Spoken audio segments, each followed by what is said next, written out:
Hello, Endeavor here.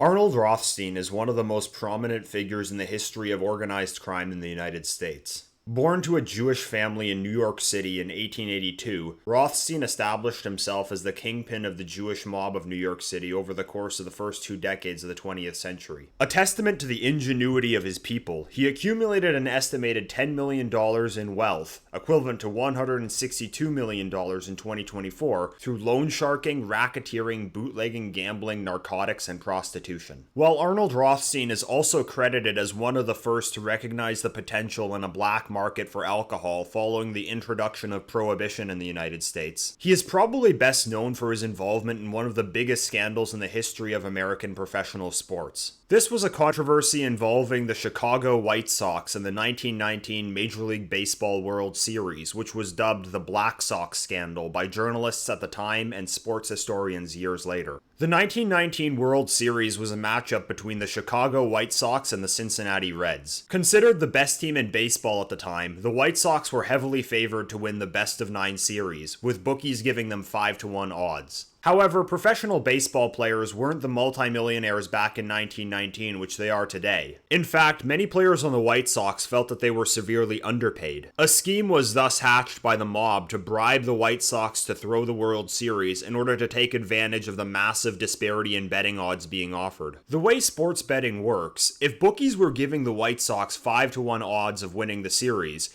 if you were to bet on the Reds and the Reds were to win, you'd win 5 times your initial wager. 8 players on the White Sox are alleged to have either received money to throw the series or to have had some degree of knowledge of the plot. What exactly went on behind closed doors is still unknown to this day. Rothstein was probably not the one who came up with the idea to fix the series. It is believed that he was sold on the idea by former pro baseball player Sleepy Bill Burns, former pro boxer Abe Attell, and Boston gambler Joseph Sport Sullivan. While the full extent of Rothstein's involvement is still disputed to this day, he is widely believed to have been the one to bankroll the fix by providing the money used to bribe the players. The White Sox lost the best-of-9 series to the Reds 5-3. Rothstein won $350,000, equivalent to $6.35 million in 2024 off of his bet on the underdog Reds. Even before the series had concluded, rumors were already circulating that something was off. The White Sox clearly weren't giving it their all, and the known dissatisfaction the players had with their inadequate salaries gave rise to the suspicion that they had been bribed to throw the series. It didn't take long before the papers began speculating on the involvement of organized crime, with many suspecting Rothstein's involvement in the scheme. A year would pass in which the White Sox would play their entire 1920 season before a grand jury would indict 8 players and 5 gamblers, not including Rothstein, on charges of conspiracy to commit fraud. The trial commenced in 1921. Despite several defendants having confessed to their involvement in the fix before the trial, none were convicted. The only punishment anyone ever received for their involvement in the scam was that the 8 accused players were banned from Major League Baseball for life, including legendary hitter Shoeless Joe Jackson, who remains excluded from the Baseball Hall of Fame to this day. Rothstein was summoned to Chicago to testify in front of a grand jury during the trial. He easily denied his involvement, and given that he had worked through intermediaries, no evidence against him could be produced. He was never even charged, let alone convicted in relation to the fraud. While the 1919 World Series fix undoubtedly took place, and Rothstein was almost certainly involved in some capacity, he got away with it scot-free. Arnold Rothstein was one of many historical figures in organized crime portrayed in the 2010 HBO television series Boardwalk Empire, set during the Prohibition era in the United States. The Black Sox scandal was featured as a subplot in an episode from the first season of the show. There's a scene where Rothstein, panicked by an article in the newspaper implying his involvement in the Black Sox scandal, asks his lawyer for advice for how to deal with the heat. His lawyer advises him to do nothing, saying, "You get mud on your trousers, you don't rub it off. You let it dry. You let it set a while. Then you brush it off. Nice and easy." I'll provide a link to the scene below. This advice, which Rothstein is given by his lawyer in this episode of Boardwalk Empire, alludes to a truth about human psychology. Emotions have a shelf life. The fever pitch of outrage one feels at a perceived injustice cannot last forever, whether the injustice is ever resolved or not. The Black Sox scandal was big news in the months which followed the 1919 World Series. If Rothstein were to come out and vehemently deny his involvement in the scandal as rumors were swirling about in the papers, he'd only make himself seem more guilty. By waiting, the heat would die down, and he could wriggle his way out of the bind later, which is eventually what ended up happening. This is the same phenomenon which gave rise to a meme which has become popular on the internet over the past 2 years. The current thing meme illustrates the speed at which the mania surrounding a news story on social media can disappear and be replaced by another, almost giving the impression that the previous news story never happened at all. The current thing meme was birthed in early 2022. After 2 straight years of non-stop media hysteria during the COVID saga, the entire ordeal seemed to just drop out of the public consciousness overnight following the start of the Russia-Ukraine war in February 2022. Within days, COVID seemed like ancient history as the new current thing took hold of the news cycle. This led many to the realization that as soon as the news stories on one's social media feed changed, what was of the utmost importance to them only days prior was more or less out of sight and out of mind. Recently, however, the current thing of yesteryear made a comeback, albeit without the media circus of 3 years ago. Now, before you groan and close this video, I assure you I'm not going to rehash the entire pandemic here. Rather, I want to use it to illustrate a broader point, so bear with me for a moment. A recent study out of the Netherlands found that Western countries collectively suffered about 3 million excess deaths from January 1st, 2020 to December 31st, 2022, despite the enormous measures taken to control the COVID outbreak. The study alludes to the adverse effects of the vaccine and acknowledges that this may have been a contributing factor as well, but for objectivity's sake, I must point out that it does not conclude that this was the main cause. It posits that other knock-on effects of the public health policies such as misdiagnoses, suicides, or drug overdoses could also have contributed to the number. The conclusion of the study is that it appears the COVID policies implemented by governments contributed in no small part to the alarmingly high number of fatalities over a 3-year period, including in younger demographics which were at minimal risk from the virus itself. The study's authors ask that governments make more vital data available to the public, investigate the causes of the increase, and reassess their public health policies for the future. The study doesn't go into this, but it's important not to forget the enormous economic and psychological damage the whole ordeal wrought as well. Now, I fully suspect that everyone watching this video already knew this 3 years ago. You're probably wondering why I consider this news at all. Believe me, I even find myself cringing a little as I make this video, as if I'm beating a horse which has been dead for several years already. But did we ever really get any closure on this saga? At the very least, this study is an acknowledgement from a mainstream institution of what many of us were screaming about back in 2021. It suggests that the policies pursued by Western governments during the COVID era were an unmitigated disaster for which we still have no answers. There was a point a few years back when people were calling for the heads of those responsible.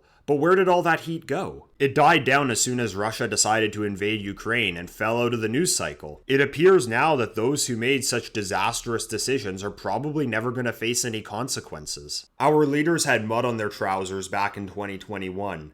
Had they tried to rub it out at the time, when the mud was still wet, they'd have made their mess even bigger. So they waited. A couple years passed, the mud dried, and then they just brushed it off. Now their trousers are clean again, or at least clean of that mess. This didn't undo any of the damage done by this fiasco and restore us to where we were in 2019, but the immense heat which our leaders were under at the time has gone away now that we have a new set of disasters in Ukraine and Israel. What this perfectly exemplifies is a major problem endemic to the modern world. A total lack of accountability on the part of our leaders. The governments who impose these measures, the pharmaceutical companies who produce these questionable vaccines, the media who propped up these narratives, the social media companies who censored critics, all of them are culpable for the 2 years of hell which we were all put through. Yet it's doubtful that any of these parties will ever suffer any consequences. And this lack of accountability is not limited to the case of COVID, but follows from every disastrous decision the establishment makes. The year 2020 also saw a 28% rise in homicide in the United States when compared to 2019. That is the largest increase in a single year since the US began tracking these statistics. Was this another side effect of COVID policies? Or could this possibly have had something to do with the other current thing of that year, BLM and the summer of lawlessness spurred on by a media hoax? The narrative at the time was that enforcing law against black people was racist, and seeing as the spike occurred just after the Summer of Floyd began and that the spike was primarily driven by black perpetrators, it seems like a plausible explanation. Again, the media who abetted this lawlessness and the local governments who enabled it by ordering law enforcement to stand down faced no repercussions for their actions. How about a more current thing? There's an ongoing cost of living crisis in many Western countries, such as Canada or the United Kingdom, which is primarily being driven by the spike in housing costs. In the past 3 years, the governments of these countries have greatly increased the number of immigrants they are bringing in. There already was a severe housing shortage before that, but these governments have consciously made decisions which could only possibly make things worse. This has gotten to the point where governments are renting out entire luxury hotels on the taxpayers' dime just to find somewhere to put all the migrants they've brought in. The cost of living crisis is being deliberately orchestrated by Western governments, but there's no sense that anyone responsible will ever face any kind of consequences for doing so. I believe that there are two major factors which have created this total lack of accountability for how our countries are run. The first is that there is no clearly defined person or entity that assumes responsibility for the decisions which are made. Liberal democracy is supposed to, in theory, give the populace a way to hold their leaders accountable. But does it actually work like that in practice? What consequences do politicians suffer for their bad decisions? At most, they get voted out of office in the next election cycle and just go on with their lives as before. And since all establishment politicians are bought by the same interests, you'll just get more of the same with the new crowd. It's not only the politicians who are to blame either.